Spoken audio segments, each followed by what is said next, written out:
Huitième de finaliste de la dernière Coupe d'Afrique des Nations, les éléphants de la Côte d'Ivoire rêvent du sacre à domicile. C'est dans une poule assez mitigée que se trouve le pays organisateur. Quelles sont ses potentialités? On en parle.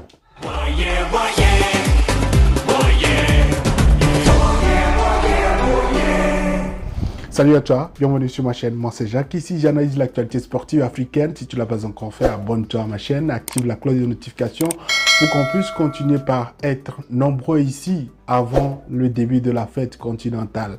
Le pays organisateur de la Coupe d'Afrique des Nations prochaine rêve d'être sacré à domicile. Les éléphants ont-ils cette capacité de pouvoir écraser cette compétition? Déjà, il y a un avantage sérieux, avantage important, l'avantage du territoire, l'avantage du public qui résolument supporte sa sélection. La série actuelle sur laquelle se trouve la sélection ivoirienne lui permet de pouvoir aborder cette Coupe d'Afrique des Nations avec beaucoup de sérénité, notamment après les 9-0 infligés à son adversaire, les îles Seychelles, et puis les 2-0 remportés face à la Gambie permettent aux éléphants de pouvoir être sur une bonne série. Sinon, les deux matchs amicaux précédents lors du regroupement du mois d'octobre ont semé un peu de doute, notamment le match amical, le match nul concédé à domicile face au Maroc et puis celui quelques jours plus tard face à l'Afrique du Sud. On semé quelques doutes, surtout quand on a vu la capacité normalement de ce groupe à pouvoir imposer son rythme, à pouvoir être clinique. Alors, tout a été finalement corrigé avec les 9-0 et les 2-0. Il faut quand même se dire que c'est une sélection ivoirienne qui, il y a quelques mois, n'inspirait pas beaucoup de confiance au niveau du public ivoirien et au niveau des observateurs.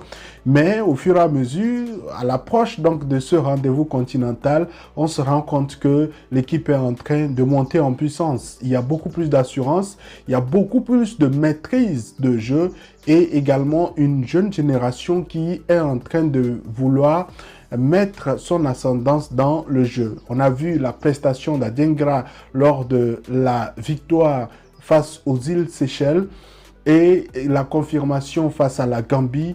Pour moi, la victoire, surtout face à la Gambie, permet de pouvoir se dire qu'il y a espoir pour le peuple ivoirien de pouvoir aller imaginer une bonne prestation de cette sélection ivoirienne à cette Coupe d'Afrique des Nations. Pourquoi? Parce que la Gambie, c'est d'aujourd'hui l'une des sélections montantes du continent. C'est l'une des sélections qui réussit à pouvoir faire peur, faire reculer. Après avoir réussi sa dernière Coupe d'Afrique des Nations, à enchaîner de bonnes prestations également lors des matchs qui ont suivi.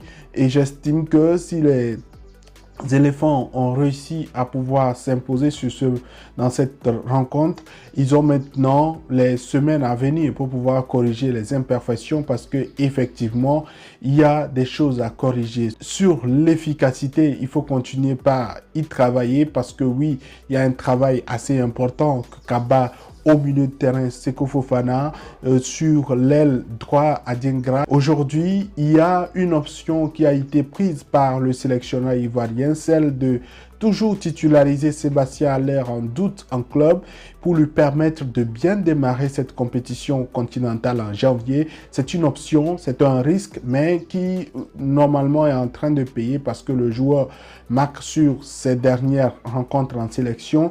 Pour moi, il y a un aspect assez important qui peut permettre aux Ivoiriens d'espérer plus loin. Mais pour cela, il faut réussir la préparation. Contrairement aux précédentes Coupes d'Afrique des Nations où la Côte d'Ivoire optait pour des destinations exotiques pour préparer ces compétitions continentales, cette fois-ci, les éléphants ont préféré rester à la maison. C'est une décision logique. Une décision logique parce que la compétition se joue chez eux et ce serait inadmissible de les voir voyager aller très loin avant de préparer cette compétition. Il faut se retrouver dans ces repères. Ils ont beaucoup d'avantages. Ils connaissent très bien le stade, ils connaissent très bien l'environnement, ils n'ont pas besoin d'acclimatation. Et donc, c'est un groupe qui ne sera pas forcément modifié à 100% pour modifier même à 80% pour cette Coupe d'Afrique des Nations. Il y a la petite polémique sur la présence ou non de Wilfried Zaha, mais qu'il soit là ou pas, les armes offensives du côté de la Côte d'Ivoire peuvent réussir à permettre à ce pays de pouvoir au moins sortir de la phase de poule, ensuite sortir également, au moins se qualifier pour les quarts de finale.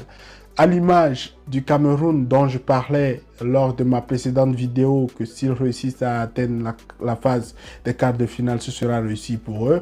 Moi, j'estime que la Côte d'Ivoire, au vu de son passé récent, s'il réussit à se qualifier pour les demi-finales, ce serait une prestation aboutie complètement. Il ne faut pas diminuer les ambitions. La Côte d'Ivoire a été sortie des huitièmes de finale par l'Égypte lors de la phase de tir au but au Cameroun. Et donc, réussir un pas à se qualifier pour les quarts de finale serait déjà une progression, même si je sais que les Ivoiriens rêvent du sacre. C'est assez difficile sur ces dernières années de pouvoir conserver ou de pouvoir arracher un titre à domicile. Les Camerounais ont tout fait, ils n'ont pu que terminer sur le podium et pour moi c'était déjà une réussite pour eux.